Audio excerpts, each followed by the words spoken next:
The reading is Jonah 1, lines 4 to 17. The Lord hurled a great wind upon the sea, and such a mighty storm came upon the sea that the ship threatened to break up. Then the mariners were afraid, and each cried to his God. They threw the cargo that was in the ship into the sea to lighten the load. Jonah, meanwhile, had gone down into the hold for the ship and had lain down and was fast asleep. The captain came and said to him, "What are you doing sound asleep? Get up, call your God. Perhaps the God will spare us a thought so that we do not perish." The sailors said to one another, "Come, let us cast lots so that we may know on whose account this calamity has come upon us." So they cast lots, and the lot fell on Jonah. Then they said to him, "Tell us why this calamity has come upon us.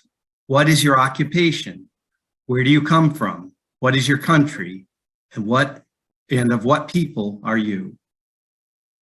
"I am a Hebrew," he replied. "I worship the Lord, the God of heavens, who made the sea and the dry land." Then the men were even more afraid and said to him, What is this that you have done?" For the men knew that he was fleeing from the presence of the Lord, because he had told them so. Then they said to him, "What shall we do to you? The sea may be quiet. What shall we do to you such that the sea may quiet down for us?" For the sea was growing even more tempestuous. He said to them, "Pick me up, throw me into the sea, then the sea will quiet down for you. For I know it is because of me that the great storm has come upon you." Nevertheless, the men rowed hard to bring the ship back to land, but they could not, for the sea grew more and more stormy against them. Then they cried out to the Lord, "Please, O Lord, we pray, do not let us perish on account of this man's life. Do not make us guilty of innocent blood for you. O Lord, have done as it pleased to you." So they picked up Jonah and threw him into the sea, and the sea ceased from its raging. Then the men feared the Lord even more, and they offered a sacrifice to the Lord and made vows. But the Lord provided a large fish to swallow up Jonah, and Jonah was in the belly of the fish 3 days and 3 nights. Dark, wet, smelly. What was it like for Jonah inside of that great fish, starving in the belly of the whale? Close your eyes. Can you hear that low groan of the whale's mouth opening? You feel the moist, undulating stomach walls? Can you see that ever so dim, fleshy pink glow somehow softening the darkness? Can you taste the salty brine forming on your tongue and lips? Do you feel the fear, the dread, the panic? Somehow you know that the end will be here soon and that there isn't a thing to do about it, but wait. Wait for death to come.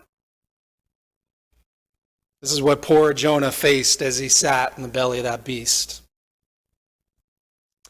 Now, I know traditionally the first chapter of Jonah is interpreted as a story about the folly of not following God's will. So I'm aware that my interpretation of the whale as a symbol for death, well, it might be a little unorthodox, to say the least. But hey, we're Unitarian Universalists. That's kind of like what we do. We challenge assumptions. We think in new ways. Besides, these ancient biblical stories were originally constructed as metaphorical allegories, not factual biographies. So from a metaphorical point of view, is it such a stretch to see the whale waiting to swallow Jonah and that raging sea as a symbol for death. I've been thinking about death a lot lately. Why do we humans ponder and dread the inevitable? I mean, we know that we all must die. Why worry about something that we can't control? You don't see the bees or the birds or the fish fearing their future deaths, so why do we? There seems to be so much death all around us these days, in a way that I don't ever recall in my lifetime. Maybe it's that I'm getting older, with that dreaded 50th birthday coming up in 3 years. I'm well aware that I've already lived more than half of my life. Feels like death is no longer some vague concept, but a reality that's coming whether I want it to or not. I was with my mother this summer when she died at home after her lung cancer finally overtook her body. It was really painful to watch her lose control of her body over the last few years of her life and finally surrender to that great mystery. My whole family, we contracted the COVID-19 Omicron variant in January. And to be honest, I was deeply afraid. I was afraid that even though we're vaccinated, I tried to put on a brave face and say that it'd be okay. But I worried that one or all of us might wind up in the emergency room, unable to breathe. For as we know, over the past 2 years, COVID has taken over 6 million lives worldwide. Then this morning, as we worship from the safety of our homes, Russian forces are attacking the sovereign nation of the Ukraine in an attempt to overthrow a democratically elected government. Tanks and planes and soldiers are invading, killing and wounding children, parents, grandparents, who are now fighting and fleeing for their lives. The world feels really unsafe right now. It seems that, try as we might to put it out of our minds, the fear of death seems more real and palpable than ever before. Sometimes it feels like the raging sea is tossing about us on our small boat as wave after wave comes crashing over us. And that whale is right there, just waiting to swallow us whole. It's been said that when we are no longer afraid to die, we will no longer be afraid to live. I wonder if that's so. Yet, in our culture, in our Western culture, so many are deeply in denial about death. At least the reality that it's not only those listed in the obituaries who die, or that an acquaintance might die, or a loved one, but that death is waiting for each and every one of us. It was Woody Allen who years ago said, "It's not that I'm afraid to die, it's just I don't want to be there when it happens." And we laugh, perhaps because he's stating the obvious for so many of us. We may have absorbed intellectually the reality of death. We may even have experienced losing someone that we deeply care about. But the idea that I will die as well, that's something different. Let's not go there. The thing is that we are more removed from death than we used to be. Before the knowledge of sanitation and immunization and antibiotics, epidemics used to wipe out whole families. And in some places it still does. It used to be common for women to die in childbirth. And again, in some places, it still is. It was assumed that a sickly child would die young. And usually when someone died, it was at home, surrounded by loved ones. But today, Most people reach middle age without ever encountering death firsthand. Most people are still dying in hospitals, attached to high-tech instruments, surrounded by medical personnel. Too often when death occurs, it's regarded as a failure to fix what was wrong. Not as a part of the natural process of life, but a failure to fix the mistake. It's as if we're machines. In the Tibetan book of Living and Dying, the author Sogyal Rinpoche says, quote, "When I first came to the West, I was shocked by the contrast between the attitudes to death I had been brought up with and those I now found. For all its technological achievements, modern Western society has no real understanding of death or what happens in death or after death. I learned that people today are taught to deny death and taught that it means nothing but annihilation and loss. That means that most of the world lives either in denial of death or in terror of it," he says. "Even talking about death is considered morbid, and many people believe that simply mentioning death is to risk wishing it upon ourselves." He goes on to say, "Others look on death with a naive, thoughtless cheerfulness, thinking that for some unknown reason death will work out all right for them, and that it is nothing to worry about. Of these two attitudes toward death, one views death as something to scurry away from, and the other as something that will just take care of itself." Well, according to him, we either deny death or we say it's no big deal. Well, death is real, and it is a big deal. Because the nagging knowledge of our own pending death, it brings up a lot of basic, really big questions for us. What is the meaning of my life anyway, if at the end I will die? Why am I striving to achieve things in life if, in the end, I will die? Why am I accumulating things if, in the end, I will die? Why am I struggling to establish or maintain relationships if, in the end, I will die? Why? What's the purpose of striving, of achieving, of accumulating? What does this say about our individual value and worth?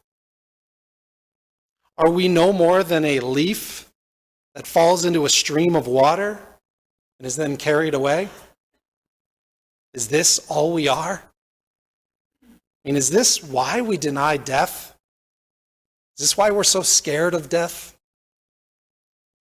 Rinpoche continues, "Perhaps the deepest reason why we are afraid of death is because we do not know who we are.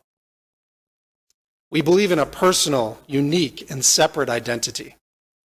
But if we dare to examine it, we find that this identity depends entirely on an endless collection of things to prop it up on. Our name, our biography, our partners, our family, home, job, friends, credit cards.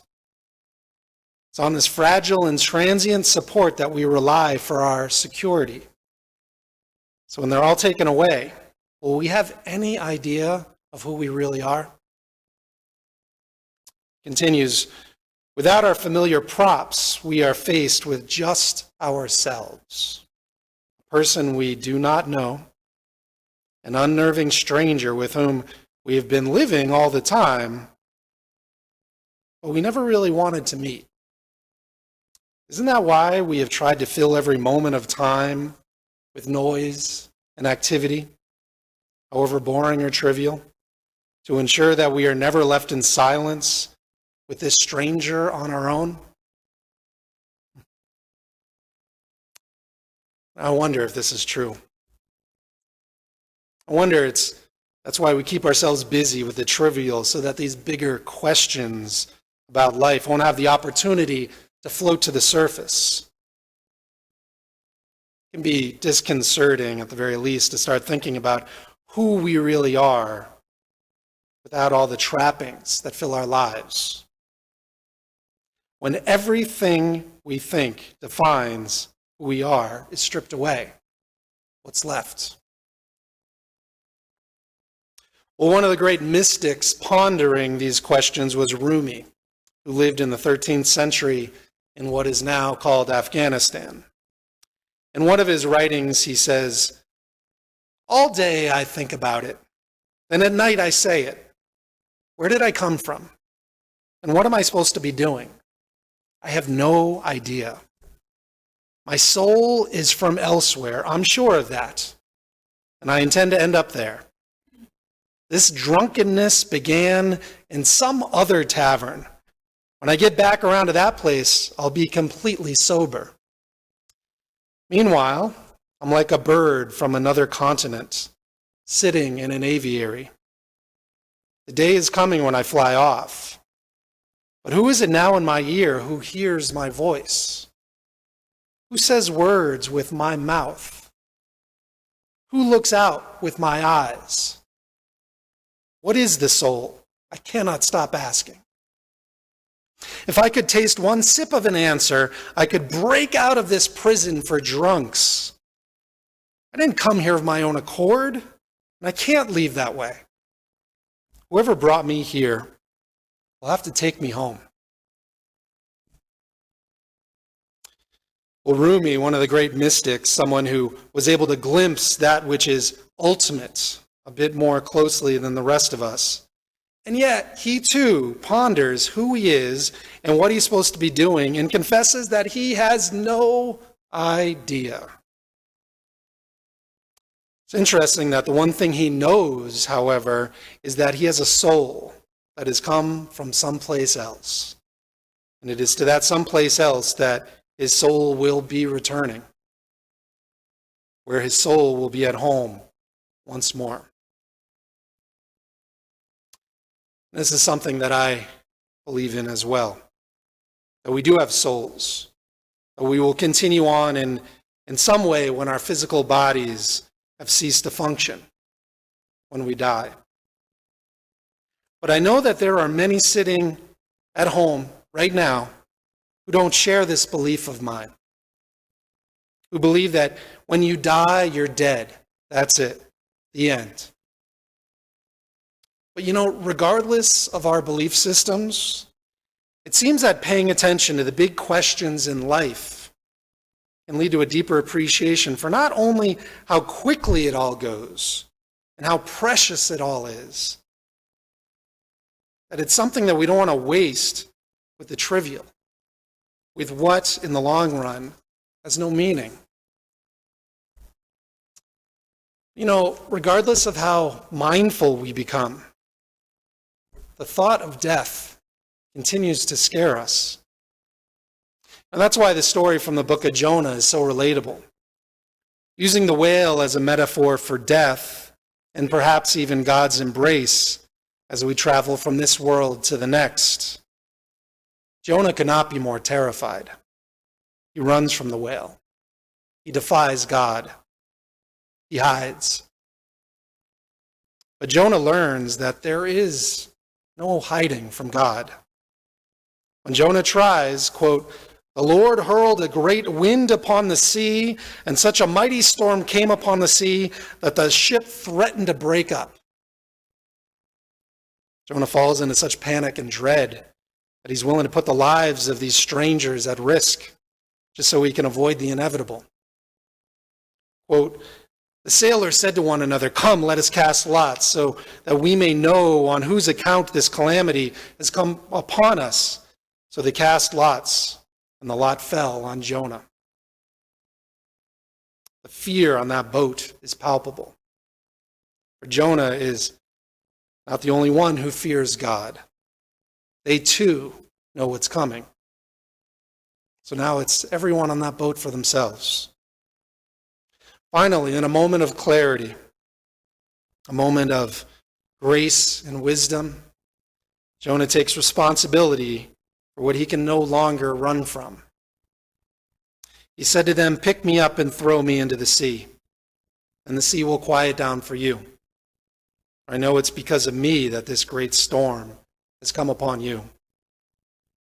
But if you look closely at the next part of the story, if you read carefully, there's perhaps a silver lining. But the Lord provided a large fish to swallow up Jonah. And Jonah was in the belly of the fish 3 days and 3 nights. He was there for 3 days and 3 nights.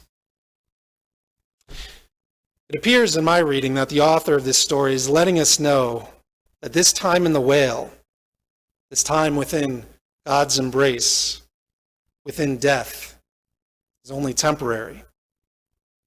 The whale is much like that fabled train that we board to take us to the next, to that great mystery beyond. Yes, we may fear our impending deaths, but maybe it is simply the next stage of our human life cycle. See, I believe that we are beings of light, not mere matter. Maybe death is more like puberty than an ending, a time for dramatic change and growth.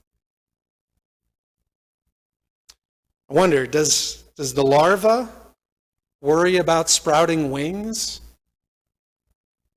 Does the tadpole lament losing its tail? Does the butterfly fear the chrysalis? I don't know.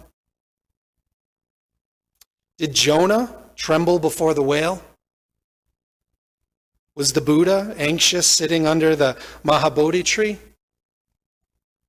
Did Jesus fear the cross?